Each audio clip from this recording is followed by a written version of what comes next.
Hey everyone, welcome back to another Motocamp Adventure review. Today I've got the Firstgear 90-watt heated jacket liner. So this is part of a kind of a system that the Firstgear sells where they have heated gloves, heated pants, and also heated sock liners. Gets real pricey if you get all of these things. I personally just need this. So I've had this for quite a while now, probably like 4 seasons of winterish, whatnot. I mean, we're in San Francisco. It doesn't get terribly cold here, but when I go do adventure rides out in the mountains and whatnot, it can get pretty cold. Pretty recently, we did a camping trip that got down to 19 degrees at night, Fahrenheit for all you Euro folks, but or I guess the entire rest of the world. Yeah, I really like this jacket. I'll just say that outright from the beginning. It's a little pricey, but I think it's worth it. It's probably the best option on the market for the price, and I'll get into that later. But so yeah, probably about 15,000 miles of use, I would think. That's just a rough calculation. It could be a lot more, probably a conservative guess, because I've done just a ton of miles riding in the past 4 years. It's pretty dirty. Like this one's pretty dirty at the moment. I use this on lots of camping trips, plenty of day rides. It's in the rain and stuff too. Like it's gotten a lot of use, more use than I expected. And it's really kind of one of those items that's not quite a necessity depending on what you're doing for riding. I know most people aren't crazy enough to go ride out in temperatures this low, but this alone with my climb jacket, with my climb Badlands jacket, with all the vents closed and everything on it, of course, I can ride down to about the high 30s, degrees Fahrenheit, of course, and I wouldn't say I'm comfortable at that point, but let's just say like mid 40 degree weather, I'm actually pretty comfortable with this thing going. That's usually almost at full blast. I actually run a little bit hot personally, so believe it or not, I have almost no body fat on me. I'm super skinny. I guess while we're on that topic, I weigh I think 135 pounds, 140 after Thanksgiving, I guess. Yeah, I'm 5'11 and a half-ish, basically 6 feet, but I like to say 5'11 and stay humble. But this is a medium, and this fits me pretty well. You can see it's cut pretty short, which makes a lot of sense because obviously you don't want it to be too long past your jacket. It keeps all the heat in that it's generating, of course, because of that. But yeah, I mean, fitment-wise, it fits my arms pretty good. My wingspan is, it's right there basically. What I really like about this jacket that I think sets it apart from a lot of other jackets on the market is that it's actually not insulated. The reason I don't want an insulated jacket for a heated liner is because basically I'm trying to find the most neutral temperature layer possible. This is still going to make you warmer without even turning it on to your controller. If you have it turned off, it's still going to make you warmer than if you just had your base layer and then your jacket, your actual motorcycle jacket on top of it. But still, it's not too bad. Like I can wear this underneath my regular motorcycle jackets, probably up to 70 degrees and still generally be comfortable, believe it or not. So it's pretty neutral in that regard. Of course, at that temperature range, I'm usually opening up vents and everything.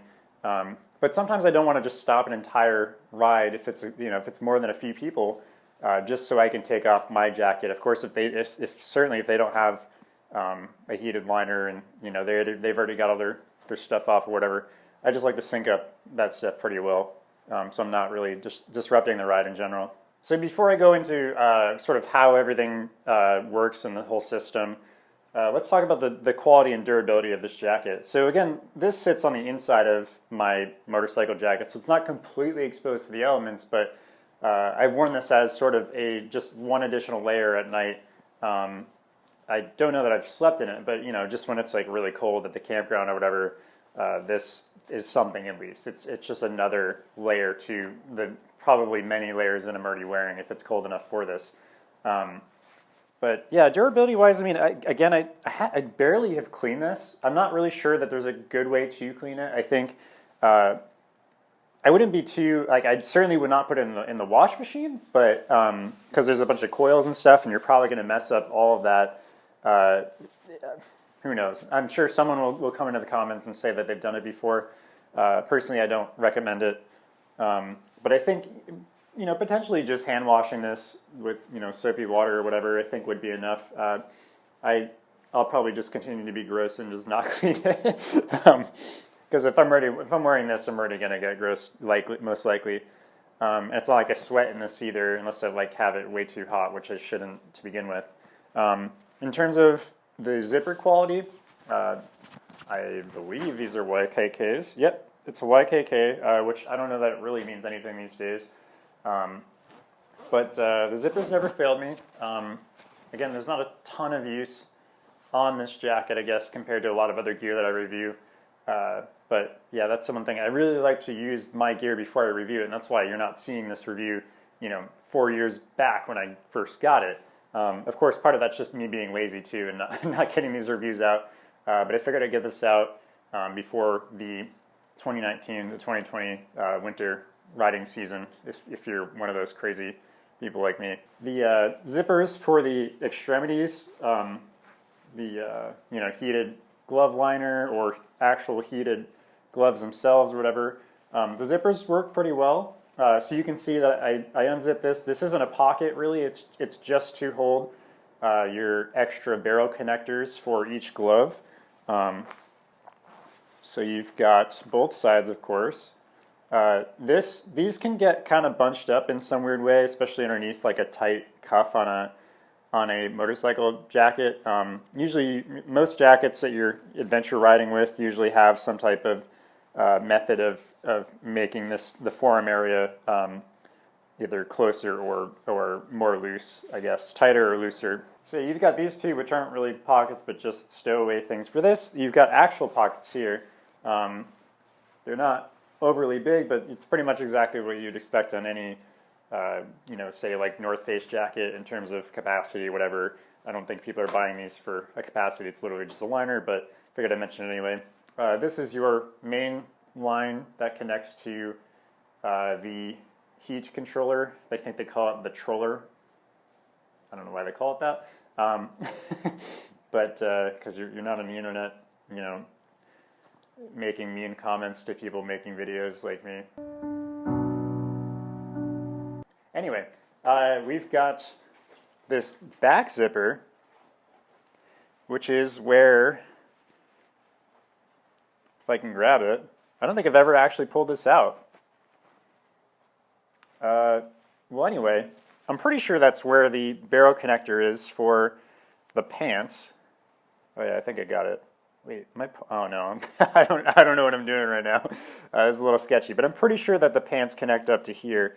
And of course, from the pants, they'll have something like this that goes to the heated sock liners, which is some real bougie shit going on there if you can afford all this. I recommend if you want that stuff, just wait until there's like a closeout deal. I think there actually might be one right now in November, late November 2019. Yeah, and if this jacket goes on closeout, I would totally pick it up if you can get it for cheaper. I got this one as a gift, so I didn't spend my own money. So maybe there is more of a bias in that sense because I don't have any buyer's remorse or anything. I just got it as a gift, and I'm like, oh, this is great, But quite honestly, I think I would probably pay full MSRP for this. It's been so useful. I use it more often than I expected to. I certainly don't use it for commuting around here. My jacket's warm enough as is, and again, I run kind of hot.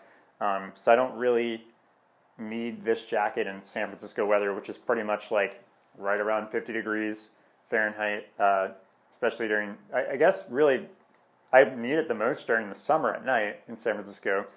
Weird shit going on there, but yeah, I think this is worth it for the price. I personally would buy it. I don't think I would go out and buy the heated gloves or the glove liners or the pants. I don't really need the pants. Honestly, these Climb Badlands pants, I can wear any old regular pair of underwear underneath these and I'm fine down to those temperatures.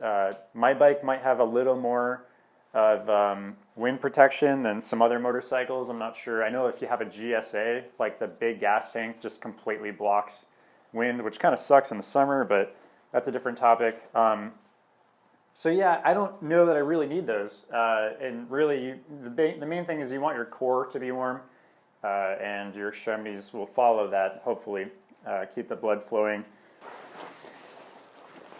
So this, of course, fits fine under my Climb jacket.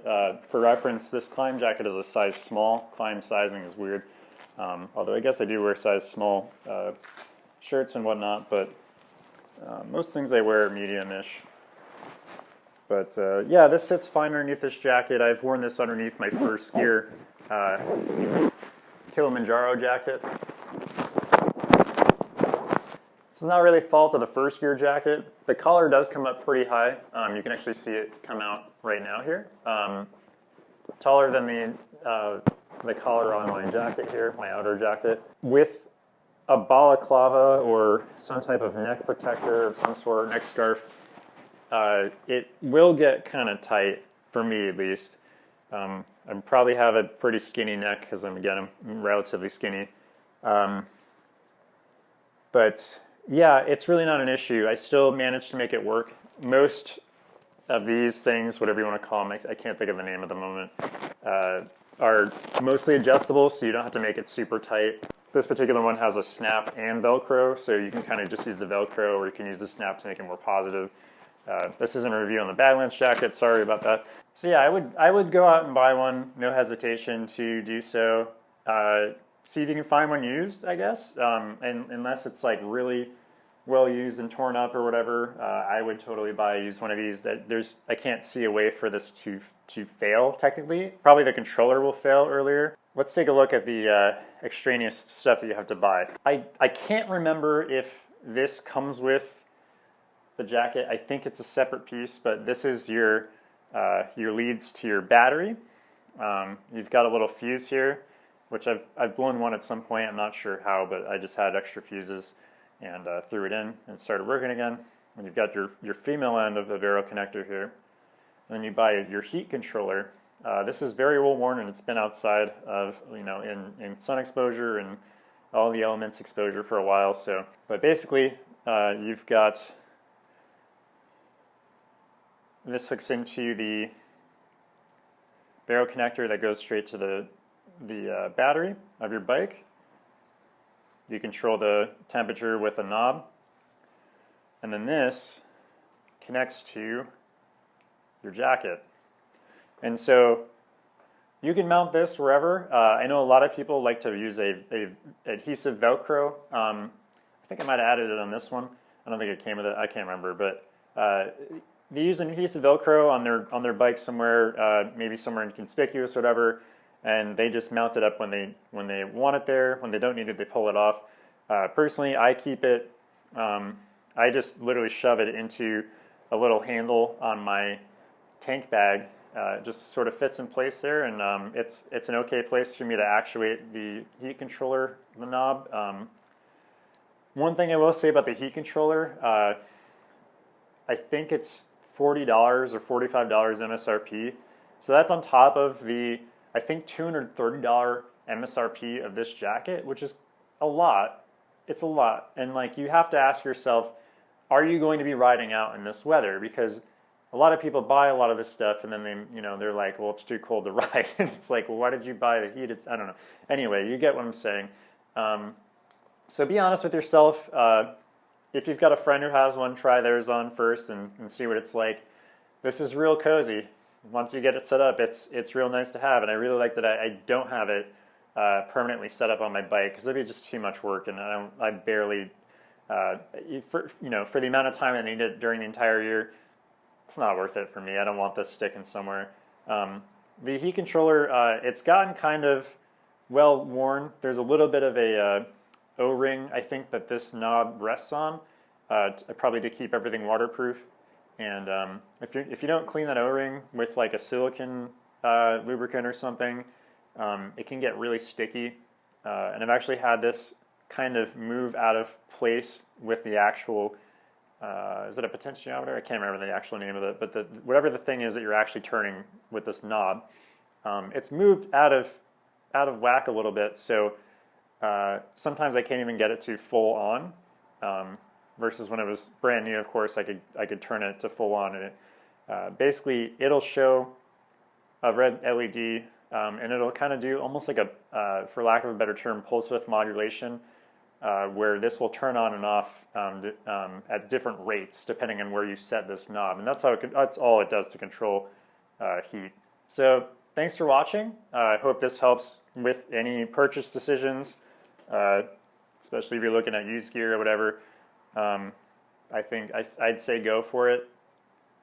But yeah, I think most guys looking at this video probably have enough money to go out and buy one of these.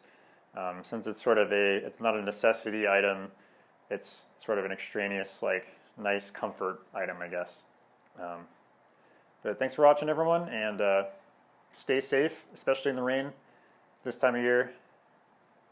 Don't hydroplane. Don't.